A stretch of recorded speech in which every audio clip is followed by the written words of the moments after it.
Yes. Good morning. Coffee Conversations with Greg J is on. Y'all all right around here? What's going on? You doing good? Stuff all in my background. Thought I was moving stuff around. Man, hey. Another day in the life. Good vibes, ready to share with you love and light. Really, that's what's going on in our world. Love and light. We started this whole thing more than a year ago as we went into quarantine, and we have the habit of asking you, how you doing in your life? How's everything going? How's your family and them? I guess we went into the summer thinking we was going to be elevating above this pandemic situation. Man, I just don't know what to say anymore. I was listening to the news this morning. They still mask mandates coming back into play. We just don't know all these different variants, the Delta variant. I'm looking over there, my friends over in South Africa, and oh my goodness, not only do you have political upheaval, you got to deal with the intense variant of the vaccine. I mean, of the disease, the COVID-19 and wreaking havoc on this world. So I just hope that you're using your mask. I hope you're, I thought I'd never say this, but I hope you're getting vaccinated. It sounds like that's what's needed. And I hope you're just being safe in these days and time. Perilous times we're in. Not only have we been dealing with the pandemic, we've been dealing with, protests against police murders and social justice, systemic racism. Every day you're hearing some sort of story going on where, where we're just reminded of the prejudice and the racism that occurs in our nation and indeed the world. And we're standing up against that. We're more educated. We're a new generation standing up against injustice. At the same time, we've been mindful to try to have a few, as we, raise our voice against what we're seeing in policing in America. We've been mindful to have, give the brothers in blue a voice too. So brothers and sisters on that police force, right? Our guest today, renowned promoter, first of all, he giving up the bomb events all around Southern California. Let's get that part out of the way. Let you know, okay, he's not to be messed with in the promotions game. He's legacy, but that's a whole nother story. Started out as a LAPD officer and wrote a book, Tragic Life of a Black LA Cop. I haven't gotten the book yet, but I'm curious to know, what that means. Hear his perspectives on what's going on in the world. So, without further ado, let's bring in Brother Joe Jones. What's going on, Joe? How are you today? Good morning, sir. Hey there, Greg. How you doing, man? Man, I'm doing glad to be a part of it. Man, thank you so much for coming on. Hey, look, first of all, let's just talk about, real quickly, what's on the menu in the promotions game? What events you got going on? What's popping? Well, I kind of fell back, of course, because of the pandemic and, all the circumstances going on. But now it seems like it's time to kind of do some things, So, of course, I've been looking here and there, and I think my birthday will be a good time to step up to the plate. And then I'm also actually doing a book signing. I'm gonna do a book signing on the 31st of July, and it'll be at the location, the District, at 11 a.m. Okay. So yeah, we'll be doing that, and then like I said, I'll do something for my birthday in November, probably November 13th. It'll be a big splash. All right. Yeah. Yes. All right. That's what's up. So, Joe, I haven't had the honor of reading your book yet, but I certainly will, especially after this conversation. Your book is called The Tragic Life of a Black LA Cop. What do you mean by that? Uh, well, the reality was that, people saw me walking, standing, living, doing the things that I had to do, but they didn't realize that I had been through major circumstances in regards to the profession that I worked, as far as police work. I had went through things that the only way you would believe it is if you saw it in print. And it was things that haunted me, things that caused my life a great deal of issues, and uh, not to mention PTSD. And with all the things that were going on, and all the things that were happening, and being honest with you, the plan to write this 20 years ago, I had to go ahead and get it out. I had to go ahead and get it out because it never left me, and I was still, feeling the effects of the circumstances.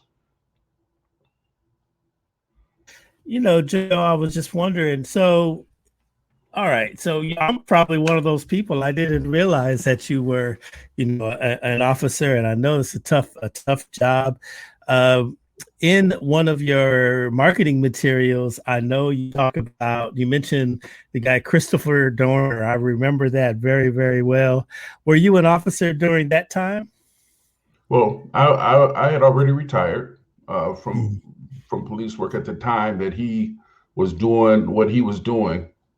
But the effects of that, absolutely still affected me. Mhm. Mhm.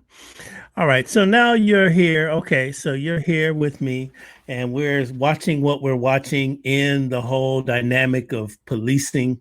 Watch the murder of George Floyd. When you saw that last year, what was your gut reaction? Probably like every other Black American in the world. Okay. And probably a whole lot of white Americans, as we saw by the Black Lives Matter movement. I mean, hey, everybody was affected to a certain extent, but Mhm. we know that it hit home with us, Mhm. and you know, it was the most demeaning thing that I've ever seen, and me being a Black man and having been through through circumstances where I was controlled and mistreated and went through things of such, to see that, it just wrenched my gut. I just Mhm. couldn't. It was very tough for me. Mhm. Tears, I just couldn't do it. I mean, the same thing with Alton Sterling, when they were that headlock and they all drove on top of him, and the beating of Rodney King, and all those things have haunted Mhm. me, and I felt the pain of all of that. Mhm. Mhm. So Mhm. that's what has Mhm. always prompted me, and I've always known that I had to tell a story. Okay. All right. So, let me just ask you, your book is Tragic Life of a Black LA Cop. Why is the life tragic outside of you seeing what you see? Because man, I'm sure any police officer, what they see in the course of a workday is really a trip. My friends who are still active on the police force, I often look at them and wonder, it's like, man, what's their day been like? It's really, really something to see, the underbelly of life. But relative to you, Joe Jones, what made your life tragic? What do you mean by that? Well, Tragic life. honestly speaking, just so you understand, Yeah. even you, as if you've known me over the years, you see how I function. I've Yeah. always been tried to be a positive spirit within the city. I've always tried to bring love and goodness to every situation that I've been a part of. But even you would not understand until you read this book, Okay. because I don't I've done everything I could do not to wear my pains on my sleeve, Mm. but deep down inside of me was some issues living that, and nightmares and things that I could not haunt, that I could not get away from, Mhm. Mhm. sleepless nights, tears and pain and things that you wouldn't know anything about unless you were inside of me, you Mhm. know. So yeah, I had through a circadian of situations back to back.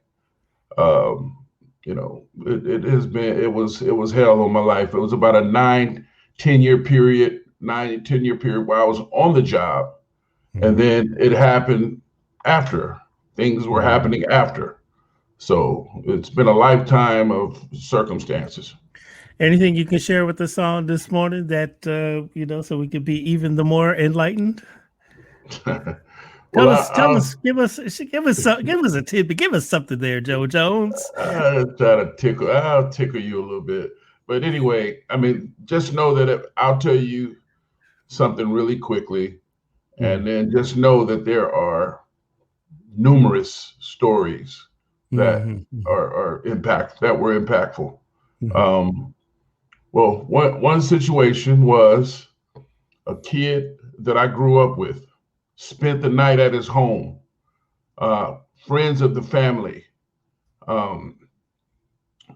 was killed by a person that I was a police officer with, partners with, in his wedding,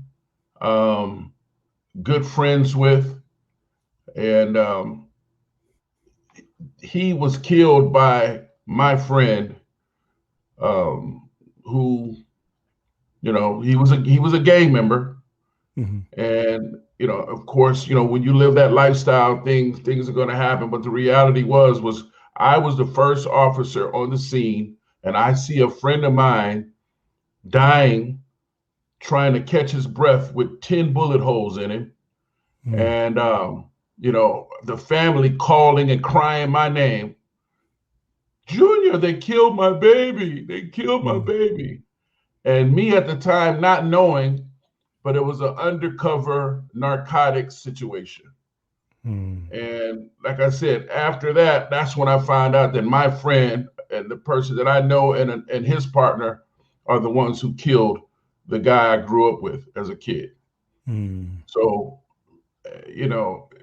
I don't know, what to tell you in regards to how something like that could affect a person, but no matter what, police, whatever you are, people think that you don't have a heart and that you don't care because you're a cop, and you're supposed to be tough and hard, but things can affect you. Yeah. I can imagine. I mean, I don't think police officers are rolling around here heartless, and certainly a lot on their head each and every day, especially a situation like you just described. So, in your experience, Joe, we're contemplating policing in our communities. I mean, the cry has been defund the police. Is that an accurate strategy for us in the community? Should we defund the police, or what do you feel? Well, personally, I don't feel that the police should be defunded. I believe the funds should be allocated appropriately. Okay. If I'm in a city and I have crime and I have circumstances happening all around me, to people I know, I want the police department to be well armed, well equipped, and capable of handling any situation that comes about.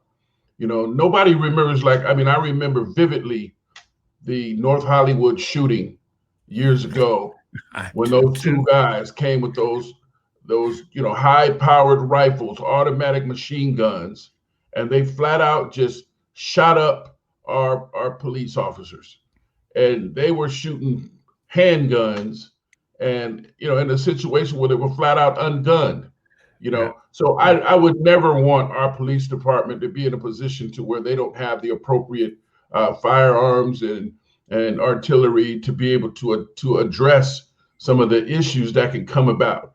I mean, because now we know by all the mass shootings that have occurred, people are serious out there. Criminals are off the chain. You know what I'm saying? So, I want a police officer to be equipped and prepared. But what I say with the funds, don't take them away, reallocate the funds. Make sure that we have appropriate training and a situation where if an officer is rogue or whatever the case, that we're getting them out of there. You know what I mean? That there's psychological counseling and help for police officers. There is appropriate training for officers that come on the job so that they are aware of the reality of the things that they can face once they get on this job. Mm-hmm. So many people are unprepared for what they're going to encounter on this job. They make you feel like it's just, a situation where you're just going to come and it's going to be cops versus the robbers, and there's no internal dysfunction. There is major internal dysfunction on the police departments nationwide.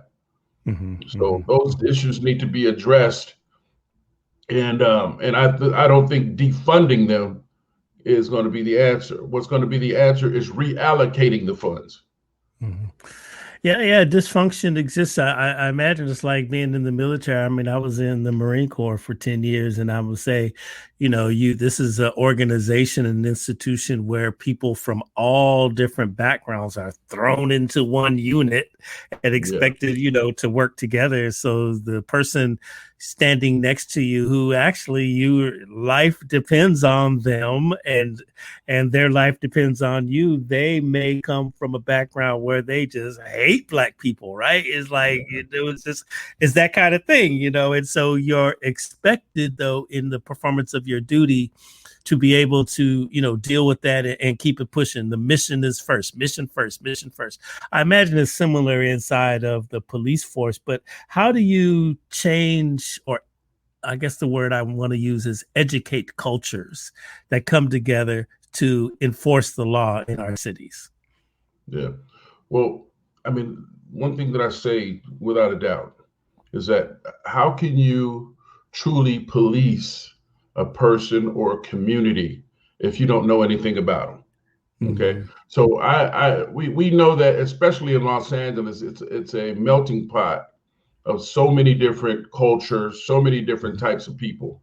Mm-hmm. I think that, especially if there's some sensitivity issues involved, that officers need to be trained and need to be placed in a situation where they learn about the culture of people, mm-hmm. learn about the nuances of people, so that when they come in contact with them, they don't assume that every person that's Black that happens to express themselves with hand movements and hostility is, it's focused on it being to them.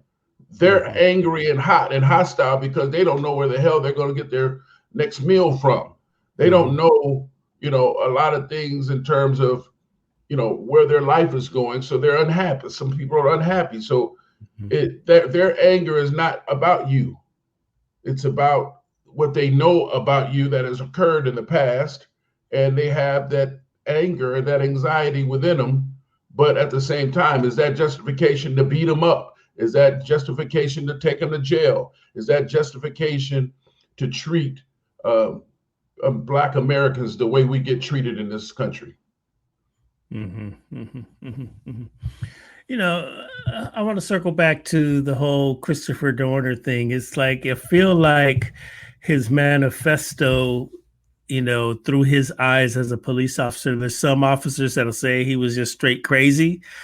There's others who are like, okay, yeah, he couldn't take it anymore. He reached his breaking point, but I understand, and so what is in those days when Christopher Dorner went left? First of all, folks, you want to just Google Christopher Dorner so you can understand LAPD officer, armed himself, fired on, killed some, it was just wreaking havoc. And they had a massive manhunt for him in the Los Angeles area. Big story.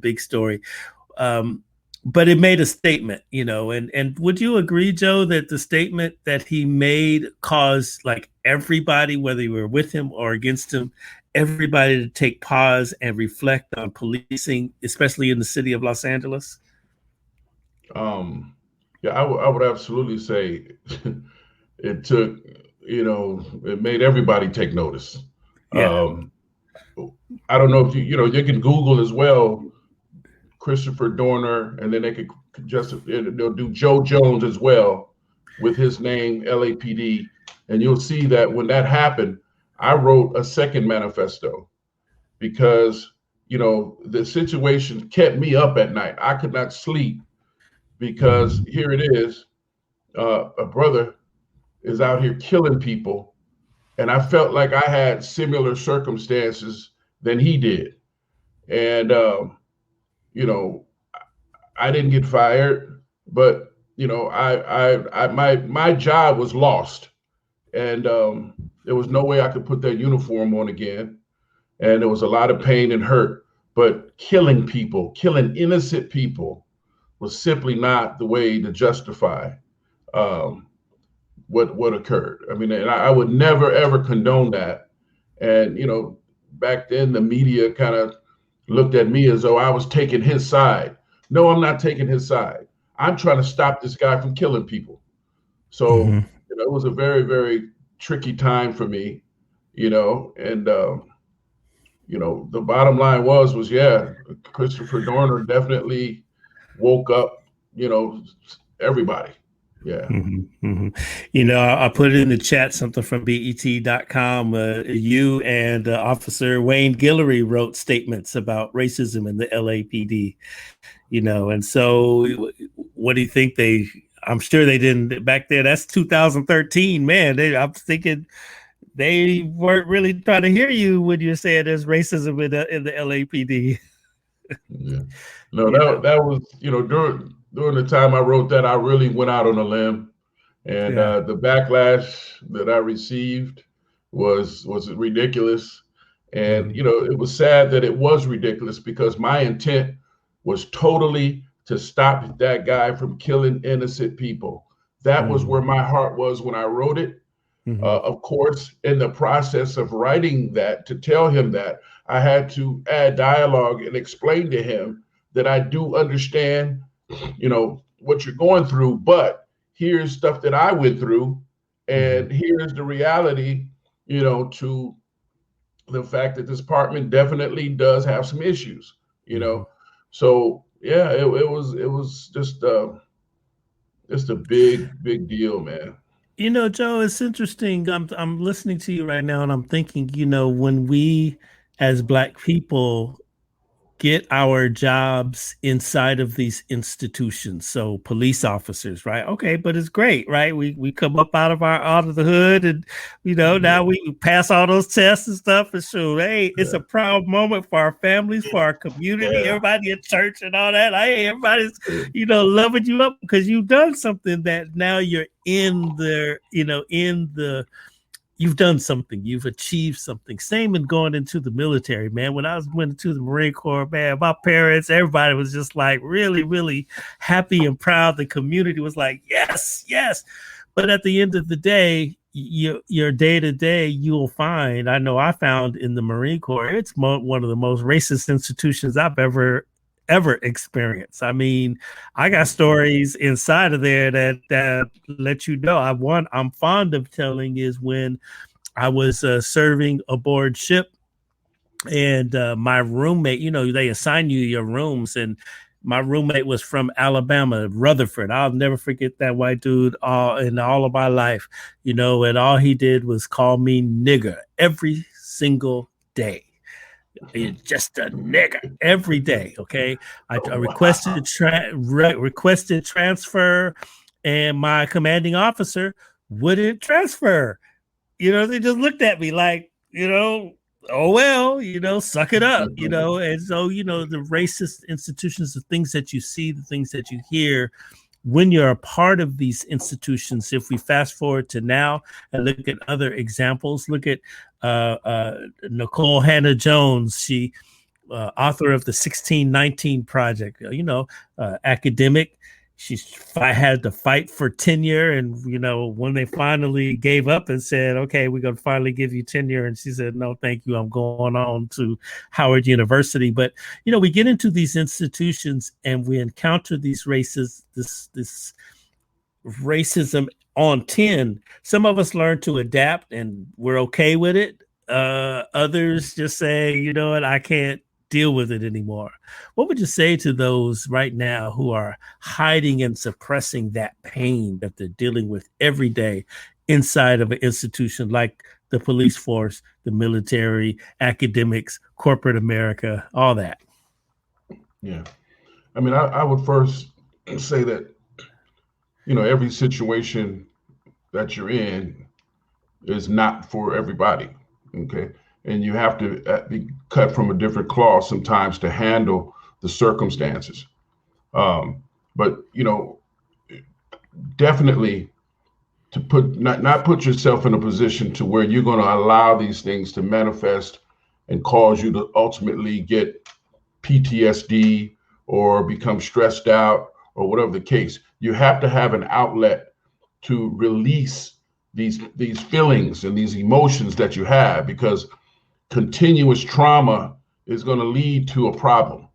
This is where people get postal and they go and they shoot up the office and they do the crazy things that people have done over the years when they become increasingly frustrated by the system, the bureaucratic, political wall that they run across, that can care less about your emotions, about your feelings, about whatever it is that you're going through.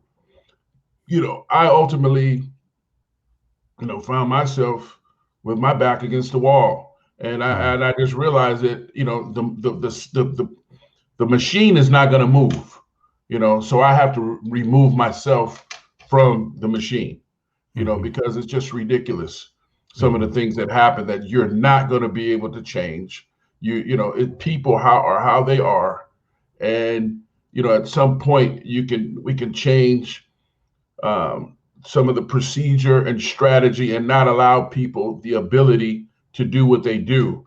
But those issues are still going to be prevalent to a certain extent, because you're going to always have people, like you said, who come from these different areas that don't know nothing about Black people or anybody who is different than them, and they don't really care to try and conform. So. Yeah, interesting. And we have to have that extra strength when we're rolling through these institutions, in order to remain balanced. I know you mentioned the guy Rafael Perez in your book. I'm just laughing because not too long ago I was over there in where the Rampart division is, and because I'm addicted to Tommy burgers. So I was, I'm over there, and I could see just right. So I'm like, realizing I'm in the Rampart, over there, and I'm just kind of flashed in my mind. Were you an officer during that time of scandal for the LAPD? Absolutely. Okay, so now how deep did his shenanigans affect, the Matrix? Well, I'll just give you a little, in terms of me and, Rafael Perez was my friend. I was in Rafael Perez's wedding. Okay. When I worked with Rafael Perez, he was a young officer, just on the job. And when I tell you that this guy was a hell of a cop, that's what I mean. I mean, the dude was a hard charger. The dude, came to work and he hooked and booked, and he took care of people, and he was fair, and he went hard. And we worked together for 6-7 months as partners. And he was a good guy. And I don't know that, people move in different realms of the job. He moved to Rampart Crash, and he went to narcotics, and he took on a whole different set of friends and people that he hung around. And within that process of being on the job, and you're dealing with the hardcore, he went from Wilshire to Rampart, dealing with real hardcore criminals. You know what I mean? So, different people, different influences, and different types of daily crime. It had an effect on him. You know, he began to, you know, become a part of egregious behaviors. And, you know, I wasn't there, but, you know, I knew stories. And, you know, he did what he did. And you know, it's obvious that he paid his debt to society by, you know, stepping up and, you know, telling on people and doing whatever he did to rectify his or justify the things that he did wrong, or whether it was just simply for a lighter sentence or whatever the case. You know, I mean, he did what he did, but he got people to look at the department, and they cleaned the department up a lot from the things that he told. You know, so everything happens for a reason. You know what I mean? So, you know, what I did know about Rafael Perez was that he was initially a very good guy, and he got caught up in the matrix, and you know, began to, you know, do what he did. Now, where's he now? You know, what happened after that? I ain't gonna say. Okay. All right. Man, you know, you just want to know, you know, what happened. It's so funny. I'm gonna put this PBS story up so that those who aren't aware, because that was a long time ago. What was that, in the 80s and 90s? Yeah. Yeah. So that's a long time ago. So there might be folks that don't know, but there's a good profile there on PBS. You see that there in the chat. And now that's also during the time of my friend Chief Bernard Parks, eh? Yeah, he first, I mean, it was Daryl Gates. He was there when I first came on. Okay. And then from the riots, you know, he was ostracized, and they brought Chief Willie Williams in from Philadelphia. I remember him. Yeah. Chief. Yeah. They ran him out of here quick. Yeah, they did. Yeah, they ran him out of here. Yeah. And then Bernard Parks, which was the next black figure, which is what I find that every time there's situations that occur, they find a black figure to put at the head so that you can assume that everything else is okay. Right. You know, right. But sometimes they put a black head, you know, that's concurring with all the things that, you know, that were happening before. You know what I mean? Right. So it becomes a continuance of the issues, you know. Well, he didn't make it but one term anyway, so right. So they didn't want to get him. But I like Chief Parks, man. That's my friend right there. You know, that pressure of being a chief is a monster. Yeah, it's a monster. Bernard Parks, that's my dude. We did a lot of things together, him and I, when he became council person and all that.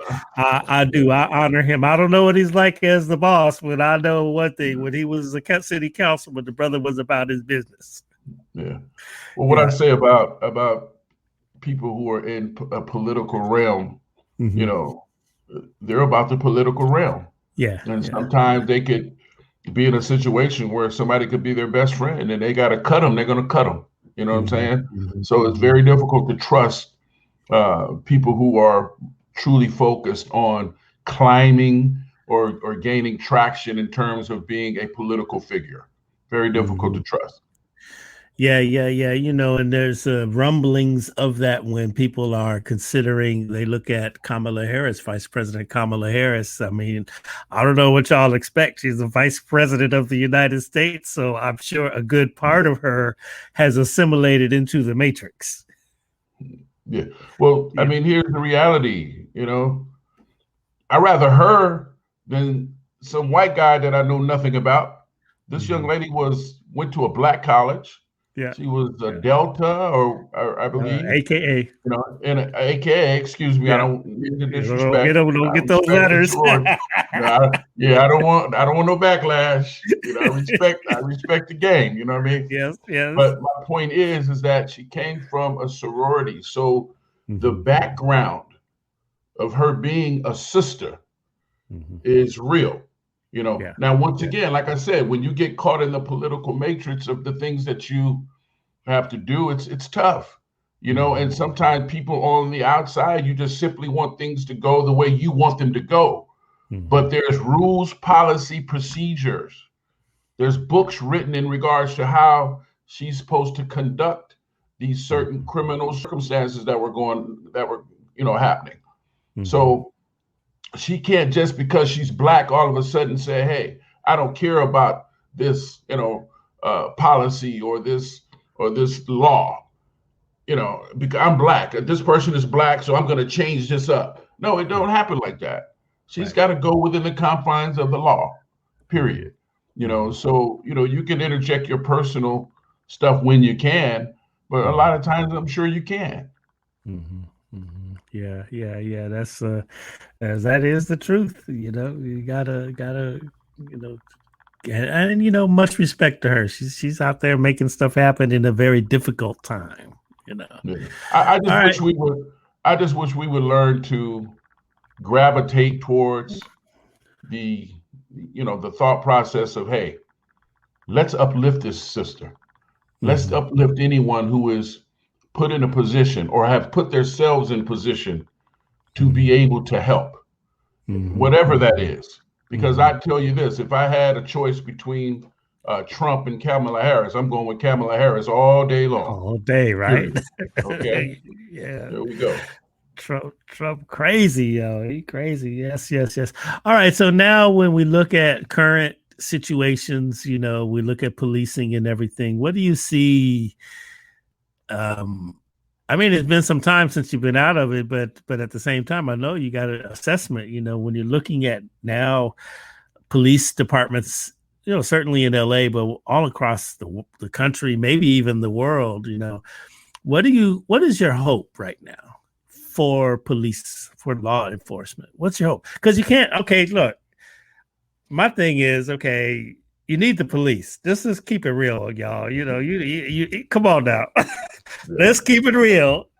In the hood, everywhere. We need them officers. Okay, now, what is your hope in this time of cultural evolution? Well, that's why I wrote a book. Right. And I would hope that, people would realize that I did not just write a book for sympathy. I wrote a book because I wanted to put forth my beliefs and my thought of what it would take to help affect change. That's the concept, truth for change. I told the truth for change. Okay. So I gave my life up, my life story. I told it to the world so people can look, and not just people, the citizens, but the bureaucracy can look. And by the way, I just had a meeting with a commander, and I also stuck my head in and shook hands with the chief and presented my book to them. Okay. Because, this book does not have the merit that it has if it's not put in the hands of the powers that be, and that can ultimately make the changes that I've requested. Okay.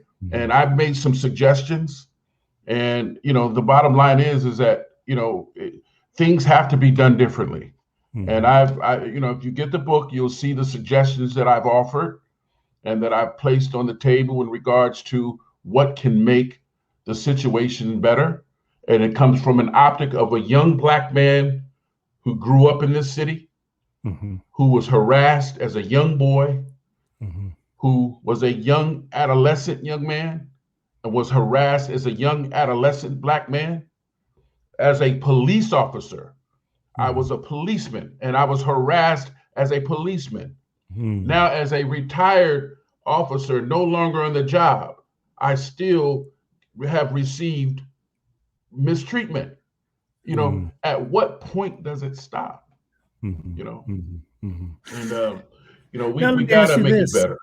All right. So that's, we're talking because, LA centric and everything, but what about the surrounding areas where we are? We're in Southern California here. Coffee Conversations with Greg J. We originate out of Long Beach, California. You know that, Joe. Moved out to Long Beach here. I'm right by the water. Wow. You high on the hog now, baby. That's right. That's what's up. So, how can your missives, your wisdom, your experiences be spread among, to other police departments in our area? So, does your book apply to the Long Beach Police Department? Yeah. Well, the first thing you have to understand is the Los Angeles Police Department is the mecca of police departments. Okay. Mm-hmm. They are the model of what everyone else looks to, and they operate off of the way they do things. Mm-hmm. When they train as police officers, mm-hmm. they do they do conferences, and they do things to be unified. Mm-hmm. Policing is not just simply this area does this and then it stops all of a sudden right on that border. There's laws that mm-hmm. they all have to abide by. Mm-hmm. So when it's all said and done, the matriculation of procedures and policies, if you do something well and it works, then other departments are going to do the same thing. Mm-hmm. So when I provide, information, or I make suggestions, and, if LAPD catches on to it, then, the potential for other departments to catch on to it is a potentially good situation. You know what I mean? So, I speak nationwide when I speak. I don't just say just for LAPD. Sure. When I speak in my book, I talk about officers nationwide. Mm-hmm. Mm-hmm. It's true. I think a good example of that, and when we watched the trial of Derek Chauvin, one of the experts was from LAPD. The use of force expert was a brother from. Did you know him? What was his name? I can't remember. He's a black man. I remember. There was a guy. Yeah, that was but I didn't know him. Yeah, okay, yeah, but he was from. I was like, so they said the pros from LAPD there to give them counsel about use of force and all that there. Wow. LAPD is. Let me tell you something about LAPD. For one, there was a SWAT officer, Randy Simmons. Yeah, he was absolutely. He passed. He got. He passed away in a violent shooting years ago. Mm-hmm. And I thought that man was a machine when I first came on the job. I said, this dude right here is the mecca. I said, this dude right here is I wish I was him. That's the first guy I ever looked at and said, I wish I was him. Yes. So I actually dedicated my book to him. And I dedicated my book to, I guess, Christopher Dorner, because the way he left here was just terrible.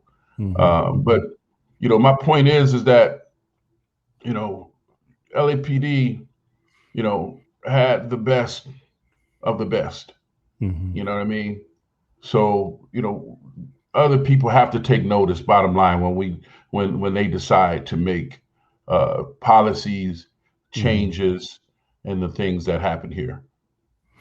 Well, personally, I'm really thankful for, the Black officers that I have encountered over the years, especially when I worked at the radio station and, being the communication center of the community, meaning, which put me at every protest ever, and I just really know that there are men and women across the LAPD who I looked at and I said, wow, you know what? They are really, really doing something there. One of my favorite people is Deputy Chief Earl Pasinger. That brother there he was the business. I really liked that man a lot. Yeah. I can call out Chief Parks. I'll still, hey, that's my guy. I'm going to say that again. I don't know if you remember Chief Bill Scott. I think he's the police chief in San Francisco or Oakland or somewhere up there in the Northern California, but he was over there at South Bureau, and I walked with him with the Justice for Murdered Children. They organized a 24-hour march, and I was out there marching for 24 hours all day and all night, for the sisters who have lost children to gun violence in the community. And Chief Scott was right there, and I really, that time with him and watching him not leave and just be out there about marching, with the mothers really gave me a high respect for him. I remember Kenneth Garner. I remember him over there at the Southwest Division. I could go on and on and on and just talk about, brothers that I see, women. Chief Seabrooks, she's over there in Santa Monica now, but she was Inglewood for a minute, just on and on. Black people that were in there making a difference. Who are some of your heroes that you look at? You look at them and you say, yeah, you know what? They're really doing something. They're about our people. Yeah. Well, I mean, there's several people that I have a lot of love and respect for, and they were in the trenches, back in the day when I was a policeman. I don't know a lot of the new people because, of course, we're talking 30 years ago. Yeah. So, my let me see, who do I value? Would you mean on the police department or? That was in the police department. Yeah. Let me see. Who did I value? Not a whole lot of people. I mean, I'm just my experience, bro, was I didn't want to even see a black and white car, okay, because of the haunting that occurred, when I was a cop. But like once again, I'll say this again. The person that I admired most when I was a police officer was Randy Simmons, the SWAT officer, Randy Simmons. He was the person that I looked at and thought to myself, wow, this guy right here is the real deal. Yeah. And, in terms of, people who were trying to climb, another person who I truly respected was my drill instructor, Ed Stokes. Oh, wow. Sergeant Stokes. Sergeant Stokes was a stand-up brother. I mean, he really, stayed on top of me, and he made sure that I made it through that academy. And, and it was through tough love, tough love that I appreciate to this day. That, he probably was right. I probably wouldn't have made it out the academy had he not stayed on my butt, So, right. As I reflect, he's definitely, one of those, in terms of, like I said, when you're dealing in a bureaucratic paramilitary organization, the people who are up and above, there's no, if something happens and some paperwork goes across their desk, they're going to do what they got to do. They could care less who you are. You're nothing but a number, so there's nobody who I gained, love for, just because of the aura of who they were, because of the presumed respect that they should get. I was based on the people who treated me a certain way, So, in terms of me having a whole lot of stories of who is someone who I really, really like, I don't have a whole lot. I don't have a whole lot of people. Mike Brox was my boy on the job. Doug, who else? Let me see, who else was that? Doug Miller was my guy on the job. Sergeant Ed Payne was my guy on the job. Sergeant Cato was my guy on the job. They were people that were about helping Black folks elevate on the job and having their back. So those are the people that I respect. I was thinking also too, man, Cleon and Dion, those guys, Jones, they are, I mentioned Dion because they're very vocal on social media. I'm wondering if you know them, but probably not because they're current and that they came on after the riots, like in those in 90 in the in the mid 90s. And Dion is known as RoboCop. I believe he's retired now, but he was down on Skid Row for many years, like I don't know, 15, 16, 17 years. He worked out of that division on Skid Row. I don't know if you remember the brother that was shot and killed by LAPD on Skid Row. They called him Brother Africa. They ruled it a justified shooting. It was all over the news. It was a big deal here. They shot him, I don't know, 50 times. Personally, the many times that I watched the video, I can't see how they could rule it a justified shooting. That's my opinion. What I see is what I see. But for me, I really believe that Brother Africa deserved a funeral. The news began to twist his character up and say that, hey, you know what, this guy served time for doing a bank robbery. And I was like, well, you don't just grow up and say, I'm going to live on Skid Row. Something happens in one's life that, lands you there, But I was wondering, where's his mom? Where's his family at? Do they know he's out there? And so, long story short, and we should have a show and get Pastor Sauls on here who rolled with me shoulder to shoulder on this effort. But we ended up making a funeral for him and relocated his mother from the nation of Cameroon. We got with the Cameroonian community. We were able to raise enough money to have the funeral here and then get his body shipped back to Cameroon because in African culture, if he was not buried on his family homeland, then the ancestors would not know where he was, his spirit was. It's a whole thing, right? But Dion, as an officer, when I did all of that, I wanted to find out LAPD's perspective, and I went down there. I walked the beat with him. I walked the streets of Skid Row with him. I saw some stuff, man. I'm just going to let you know, rolling with him. And I learned a lot about what the police officers were faced with. But I got to give him props because of the way that he dealt with the situations and circumstances he was faced with as a law enforcement officer.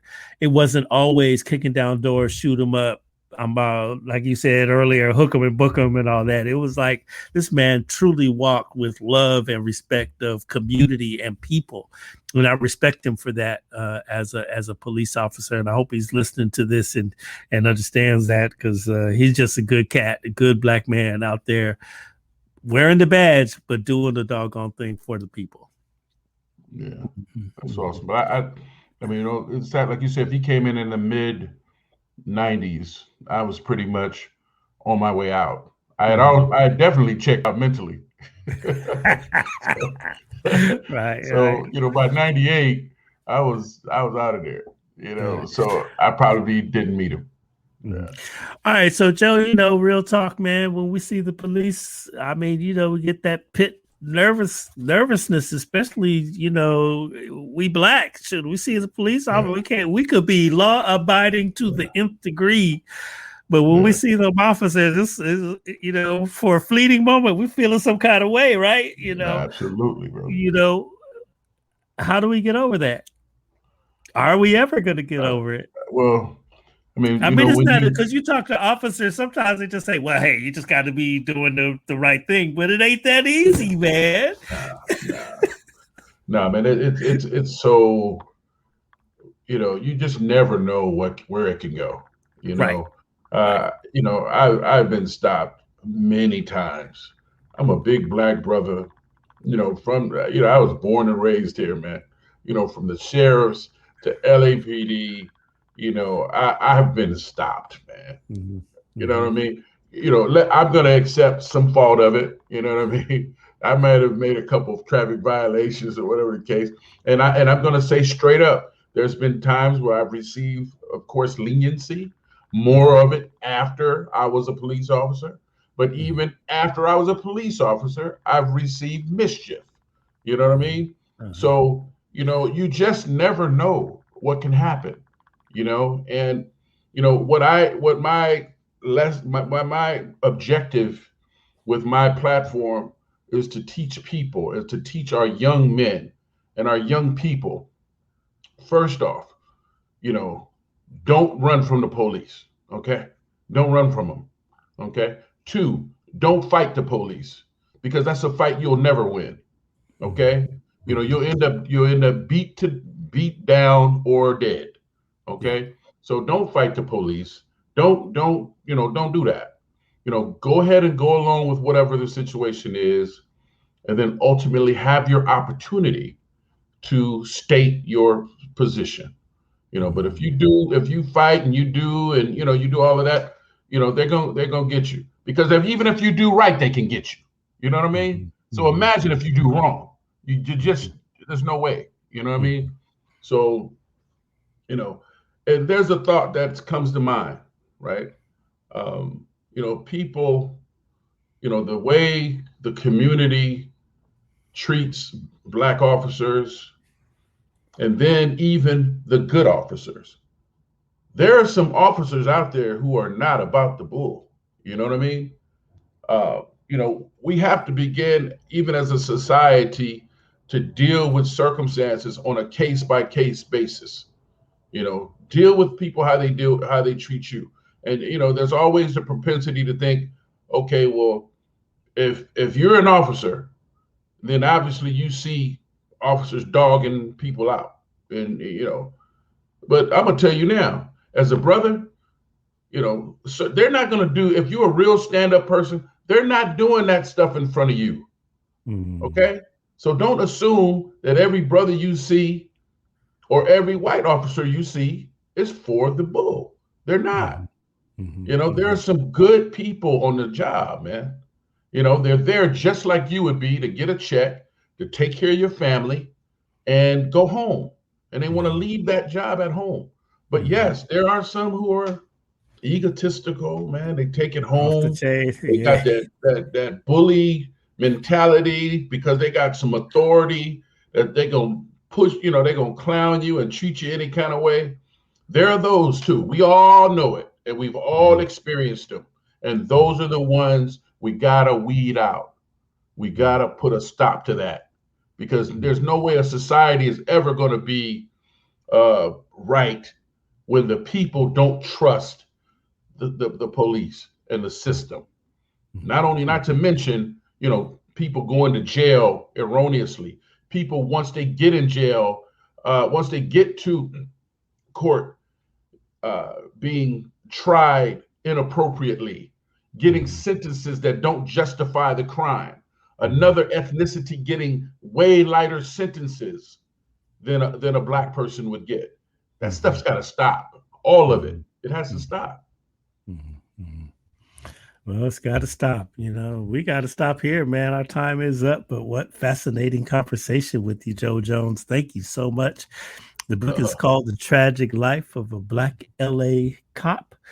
You can get it is that the right website? JoeJonesTheAuthor.com? JoeJonesTheAuthor.com, or you can get it at truth4change.life.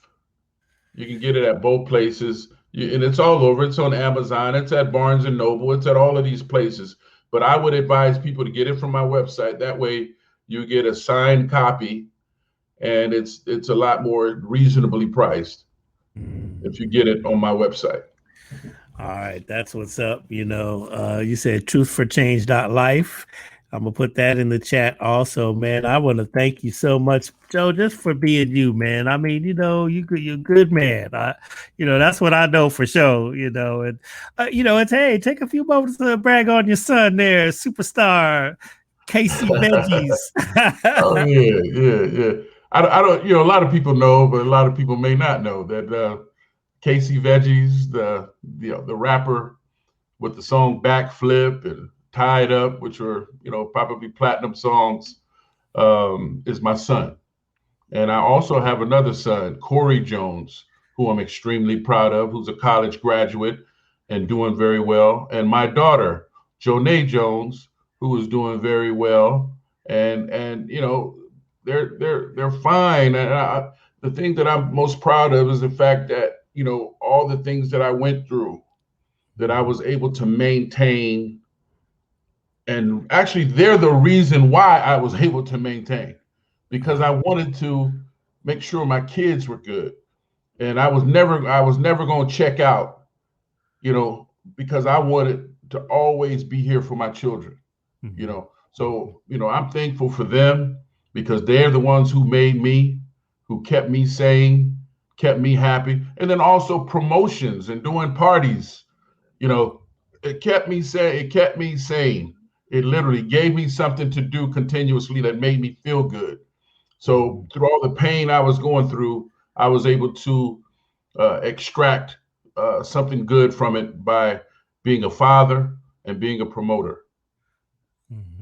Good stuff. Good stuff. Well, thank you, Joe, for everything that you've done and everything that you will be, in the future. And you'll be blessed. That's what Carla's saying. You'll be blessed 1,000-fold. I agree with that. The Lord is in the blessing business, keeping you there, using you to inform us, using you to inspire us and be an example. Thank you. Thank you so, so much. You all can look at this broadcast on demand at Coffee Conversations with Greg J. Join our page. We're on demand at Beach City Radio, beachcityradio.com. And then a little later on, we'll publish this, the audio only version as a podcast, wherever you get your podcasts, iHeart, Apple, Spreaker, Stitcher, Google, just Google Coffee Conversations with Greg J. We are out there. We're all things Black, culturally relevant topics. We range, but we're coming from a global perspective. Yes, we are down here in Long Beach, California, but we are reaching across the globe, examining topics and subjects that are relevant to us. You've been hearing a lot about the strife over there in South Africa. They put their former president in jail for basically contempt of court, but he's got to do like about 15 months. And the people have taken to the streets and rioting and just a lot going on. In addition to that, they're being hit very, very hard with the Delta variant of COVID-19. So we're going to check in with a good friend of ours. Tommy Ngubeni is coming in on Tuesday. She is a news anchor out there. She's going to share with us what's going on over there. What is the future of that nation that was born out of overcoming systemic racism, apartheid, the nation of Nelson Mandela. We just celebrated his birthday on July 18th. And now look at us, 27, 28 years after his release from prison and becoming the first democratically elected president of that nation. Are they able to handle democracy? So that's what we're going to do. Bring in Tommy Ngubeni on this Tuesday. I think we've got it all going on. Love one another. Love one another. Thank you, Joe. Peace and blessings. Thank you. I appreciate you for having me on. And it's all love, man. It's always been that for me and you. Yes, sir. That's right. That's right. Yeah. Peace and blessings, y'all. All right. God bless.